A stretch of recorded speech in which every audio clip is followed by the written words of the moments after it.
Kwanza na wasalimu wanahabari ambao mmejihudhurisha mahali hapa siku ya leo, lakini pia sijaonekana muda mrefu. Nimeona nitumie wasaa huu kutoa pole kwa familia ambazo zilikumbana na mikasa mingi siku ya tarehe 29 wakati wa uchaguzi, lakini yako mambo machache nataka kuzungumza leo. Kutokana na yanayoendelea katika jamii yetu, hususan kwenye mitandao ya kijamii. Jana katika mitandao ya kijamii, hasa mitandao ya TikTok na Instagram na Twitter, kumekuwa kuna mjadala mkubwa unaowahusu wasanii wa Tanzania, wakiwemo wasanii wa filamu na wasanii wa muziki, ambao katika uchaguzi huu wao walikuwa wanasapoti Chama cha Mapinduzi, na zaidi sana walikuwa wanamsapoti Rais wa Jamhuri ya Muungano wa Tanzania Dr. Samia Suluhu Hassan. Sasa kumetokea mjadala mpana ambao watu sijui ni kwa kuelewa ama kutokuelewa, aidha wanafanya makusudi ama wanataka kulazimisha fikra zao ndio zitake over. Wanasema wasanii wa Tanzania wameomba msamaha. Na wameomba msamaha kwa nani? Wameomba msamaha kwa wananchi wa Tanzania. Sasa mimi niko hapa kuweka hili jambo sawa sawa. Kwanza ifahamike, nchi yetu ya Tanzania inaongozwa na katiba,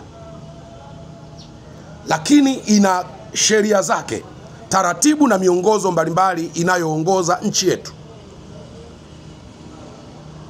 Sasa kwa mujibu wa katiba yetu, kila mtu ana uhuru na ana haki ya kuchagua upande anaona yeye ndio unaomridhisha. Na katika maisha, mwanadamu asiyekuwa na upande, huyu ni mtu mfu. Nimewahi kusema mahali fulani, ni kama mtu asiyekuwa na dini hivi. Kwa sababu mtu ambaye hana dini, huyu hana haramu. Kileta kitimoto atakula, bange atavuta, ataiba, atazini, kwa sababu hana upande, hana dini. Kwa hiyo mtu timamu, mtu mwenye akili timamu ni lazima awe na upande. Sasa nimeshangazwa na hii lugha kwamba eti wasanii wanaomba radhi. Kwa nani? Wamekosea nini? Kosa lao ni lipi? Huyu anayemuomba radhi ni nani? Lazima tumtafute huyu anayeomba radhi ni nani na amekosewa nini. Mimi na wenzangu ambao tulizunguka nchi nzima kumnadi mgombea wa Chama cha Mapinduzi, huo ndio ulikuwa upande wetu. Na niwaambie wa Tanzania, asiwepo mtu anayewadanganya kwamba kuna mtu anaomba radhi. Hakuna mtu anayeomba radhi. Hatutaomba radhi. Hatuna sababu ya kuomba radhi, kwa sababu kwa mujibu wa katiba ya nchi na sheria za nchi yetu, tulikuwa sahihi kuwa upande wa Chama cha Mapinduzi. Na hii lazima Watanzania waelewe. Na mimi binafsi nimekuwa na shangazo. Wako watu leo katika nchi yetu, wao wanaona ndio wanastahili kutoa maoni yao. Wao wanaona ndio wana haki ya kusema, wengine hawana hiyo haki. Na kuna mahali padogo ambapo Chama cha Mapinduzi huwa kinawazidi opposition. Ni mahali padogo sana. Mimi nilikuwa opposition. Tukiwa huko wakati fulani, tunaibuka tuna matusi, unatukana rais, unatukana viongozi, mawaziri, unatukana watu wanaosupport Chama cha Mapinduzi. Lakini tangu nilipojiunga Chama cha Mapinduzi, sijawahi kuona msukumo wa chama ukihamasisha vijana wao wa UVCCM ama wafuasi wao wa kawaida waende kwenye mitandao ya kijamii, aidha wakawashambulie wanahabari ambao pengine wakubaliani nao, ama wasanii ambao, kwa sababu wako wasanii wako vyama vya upinzani na tunawajua, kwa sababu mimi nilikuwa huko. Hakuna siku nimeona Chama cha Mapinduzi wanatuagiza aidha kupitia kwa katibu wa itikadi na uenezi ama viongozi ama wenezi wa mikoa ama wa wilaya ama mwenyekiti wa chama akisema jamani wana CCM twendeni tukawashambulie, hata siku moja sikuona. Sasa you can fool people sometimes but not all the time. Mtu hawi mjinga mara nyingi, lakini huko ukiangalia watu wanaoitaka dola ndio hawa ambao kutwa kucha kutukana matusi. Sasa tunajiuliza, kwa haya matusi, kwa namna mnavyohamasisha watu wauane, vurugu zitokee, mkipewa nchi patakuwa salama? Nimewahi kueleza siku moja kwamba ndani ya mtu mbaya hauwezi kupata kitu kizuri. Nitawakumbusha hao wasanii ambao leo mnawalaumu na kuwasingizia eti wameomba msamaha. Hakuna msanii aliyeomba msamaha, nikiwemo mimi, kwa sababu ni haki yangu kuwa Chama cha Mapinduzi kwa sababu naridhishwa na sera zao. Ni haki yangu kumuunga mkono Daktari Samia Suluhu Hassan kwa sababu naridhishwa na mambo makubwa aliyofanya katika taifa hili. Nimewahi kusema ndani ya mtu mbaya hauwezi kupata kitu kizuri. Hebu tujiulize, kinara anayehamasisha hizi vurugu kwenye nchi yetu, Mange Kimambi, amepataje umaarufu katika taifa hili? Amekuwa kuaje maarufu? Umaarufu wake ulitokana na kuuza tupu za watu mashuhuri, na kwa 90% wakiwa wasanii wa filamu na muziki, kuuza faragha zao. Na ni kosa kisheria kununua faragha ya mtu kwa third party.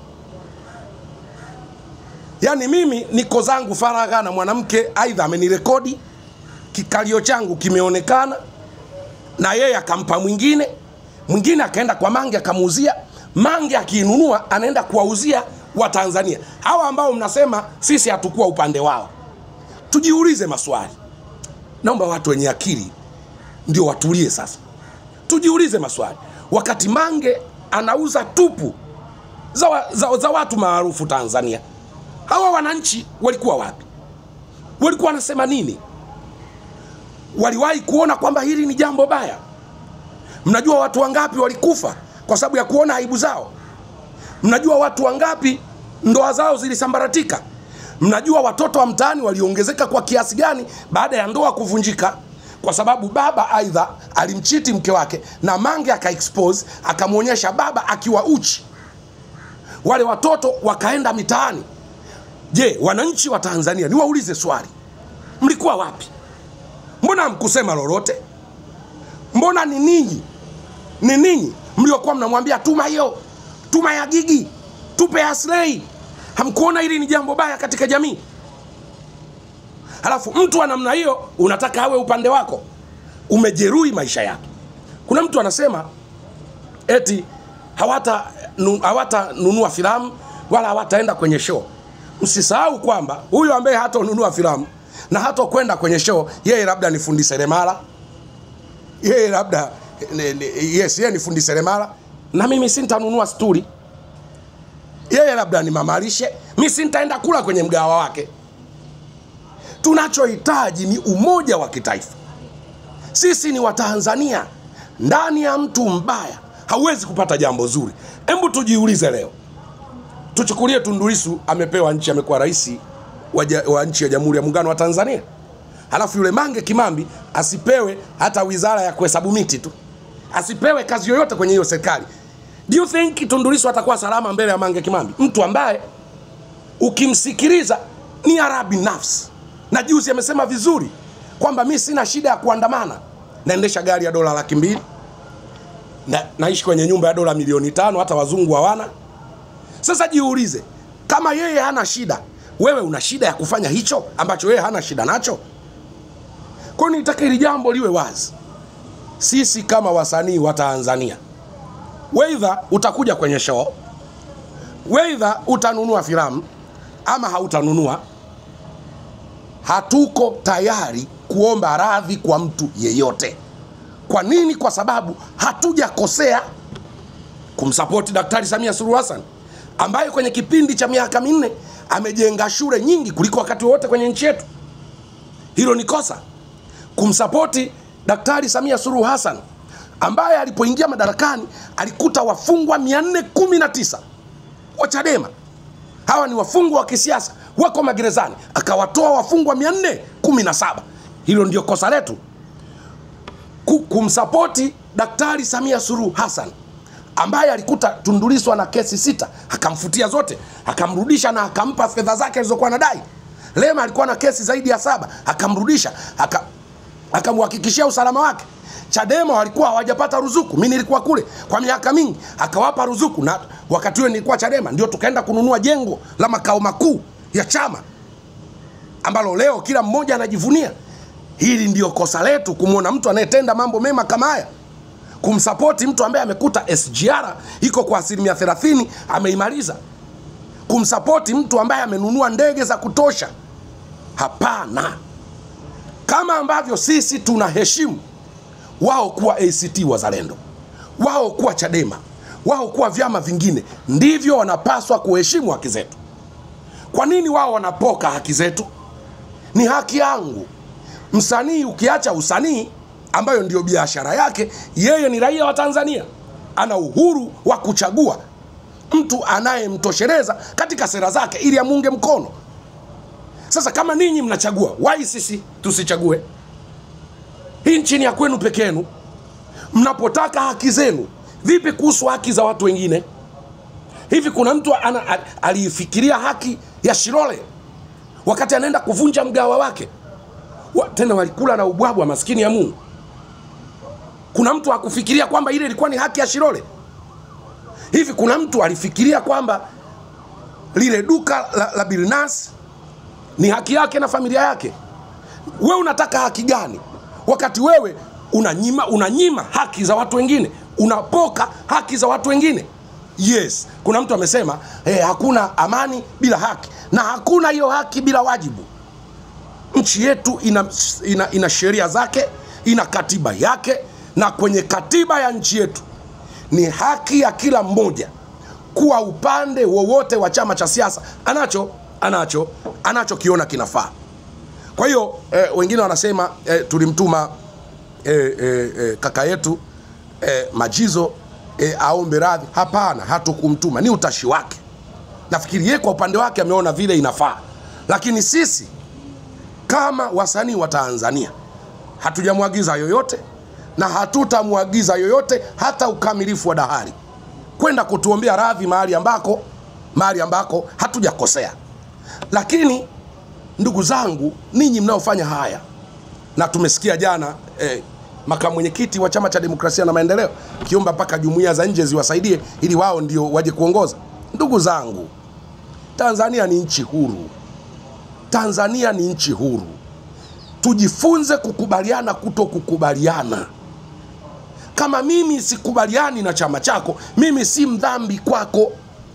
Mimi biashara yangu ni sanaa, lakini na wewe una biashara yako, una kiduka, una kioski. Ukivunja biashara yangu, nitaivunja ya kwako. Nitaivunjaje? Nitakuwa sina fedha za kuja kununua nguo kwenye duka lako, nitakuwa sina fedha za kuja kwenye mgahawa wako. Kwa hiyo angalia namna ambavyo unafikiri unawakomoa hao wasanii, wala uwakomoi. Sasa nimeshangazwa na hii lugha kwamba eti wasanii wanaomba radhi. Kwa nani? Wamekosea nini? Kosa lao ni lipi? Huyu anayemuomba radhi ni nani?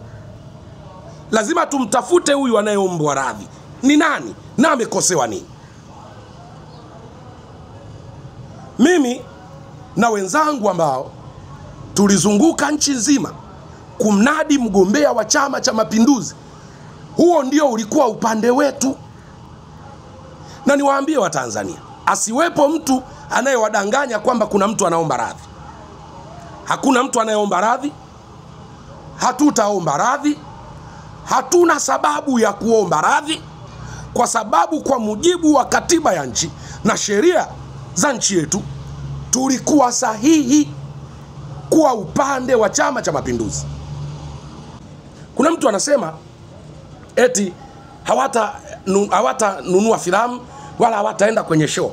Msisahau kwamba huyu ambaye hatanunua filamu na hatakwenda kwenye show, yeye labda ni fundi seremala. Yeye labda yeye ni fundi seremala, na mimi sintanunua sturi. Yeye labda ni mamalishe, Mimi nitaenda kula kwenye mgawa wake. Tunachohitaji ni umoja wa kitaifa. Kwa hiyo nitaka hili jambo liwe wazi. Sisi kama wasanii wa Tanzania, weidha utakuja kwenye show, weidha utanunua filamu ama hautanunua, hatuko tayari kuomba radhi kwa mtu yeyote. Kwa nini? Kwa sababu hatujakosea kumsupport Daktari Samia Suluhu Hassan ambaye kwenye kipindi cha miaka 4 amejenga shule nyingi kuliko wakati wote kwenye nchi yetu. Hilo ni kosa. Mnapotaka haki zenu, vipi kuhusu haki za watu wengine? Hivi kuna mtu alifikiria haki ya Shilole wakati anaenda kuvunja mgawa wake? Tena walikula na ubwabwa, maskini ya Mungu. Kuna mtu hakufikiria kwamba ile ilikuwa ni haki ya Shilole? Hivi kuna mtu alifikiria kwamba lile duka la Bilnas ni haki yake na familia yake? Wewe unataka haki gani wakati wewe unanyima haki za watu wengine, unapoka haki za watu wengine? Yes, kuna mtu amesema hakuna amani bila haki, na hakuna hiyo haki bila wajibu. Nchi yetu ina sheria zake, ina katiba yake, na kwenye katiba ya nchi yetu ni haki ya kila mmoja kuwa upande wowote wa chama cha siasa anachokiona kinafaa. Kwa hiyo wengine wanasema tulimtuma kaka yetu Majizo aombe